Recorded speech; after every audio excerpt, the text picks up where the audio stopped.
Hello, I'm Emma Sargent, and my one strategy for your next quarter is to become an educator of your clients.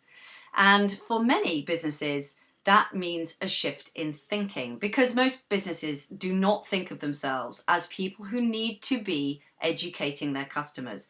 Now, what do I mean by that? I simply mean that what you need to be doing is to provide your customers with good quality and valuable information to them that will help them in something related to what you're selling, whether it's a service or a product. Now, if you do that, all sorts of amazing things will happen. Trust is at an all-time low in buyers' minds. And one of the fastest ways to get trust and the know, like, and trust marketing thing very quickly is to get them to sample you in some way. So giving something away is a really great idea because they can connect with you, they can see what you're like, and get the kind of ideas from you that would be useful to them. So it's a very good way of building trust, first of all. Now, the real benefits of giving away good information is that you will get more leads, you will increase your expert status and credibility in the marketplace, not to mention the differentiation that you'll get because, and believe me, hardly anybody does this well. And the third thing, very, very important, is that you will retain your customers much more effectively. So I want to just say a few things about a couple of those. So as far as the leads are concerned, of course, when people come to your website, or indeed start looking around for whatever they want to buy, they don't know where to start in the main. And what happens is that if I'm the customer, I come to a website and the website tells me why I should use their service. Well, I'm not probably ready to hear that. It's too far down the sales process. What I want to hear, and what would be really helpful to me, is why I should be using that category of service. So for example, my daughter wants a new camera and she wants a camera that I'm not familiar with at all. And so there's no point in me looking up that camera.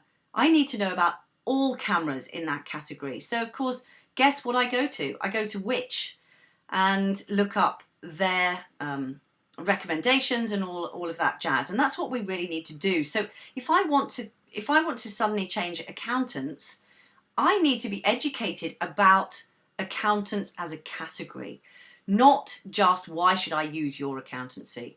So it's very, very important that you capture the prospective client at the point at what they're thinking about. So we need to really get into the minds of them and start thinking, well, what do they want from me right now when they come to my website? What information would be really useful to just get the ball rolling? And of course, if you give something that's very it's very compelling to them, like, the top 10 mistakes that people make when they're picking an accountant, I would really want to know that. And so I would leave my name and email address and bingo, now you've got me on your list. And so that's how you start the conversation. It's a very effective way. And as far as retention is concerned, so many businesses that I work with, when I say, how many of your paying customers do you keep in touch with? One company recently said, well, we've had 150 companies we've worked with in the last 5 years, and we have followed up on not a single one, which may sound shocking to you, but unfortunately I wasn't shocked because it happens so often. So please follow up. And one of the things that stops people from following up is that they say, well, I don't really know what to say when I phone them or write to them or whatever. I can't keep saying, do you want to use our services again? Or do you want to buy more products from us again? Well, no. So if you think of yourself as an educator, you totally get over that problem and you start to think differently about how can I engage my customers. One of our customers owns a play centre, and as soon as he started putting interesting articles in his newsletter, his business and attendance in his play centre went up by a third. It's very, very powerful. And he was just giving tips on what mums could do, what healthy options for food, all sorts of things that his clients and potential clients would be interested in. So we were choosing a gardener recently. This happened to us. And the gardening firm that got our business was the one that actually told us how to do it ourselves, how to tame this wild bed that we have, how to do it ourselves. Well, that's sort of counterintuitive, isn't it? Because I suspect that the other two gardening firms would think to themselves, well, if I give them that information, they'll go off and do it themselves. Well, actually, no, we won't. All that it did was made us think, wow, they really know what they're talking about. They're really here to serve us and to educate us and keep us in this, start the relationship off in this way. And so, of course, we now use them.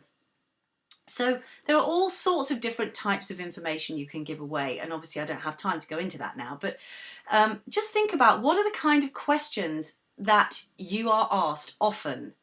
What kind of information do you perhaps not value because you are constantly in your business and don't think about the valuable stuff that you know that you could pass on to your clients?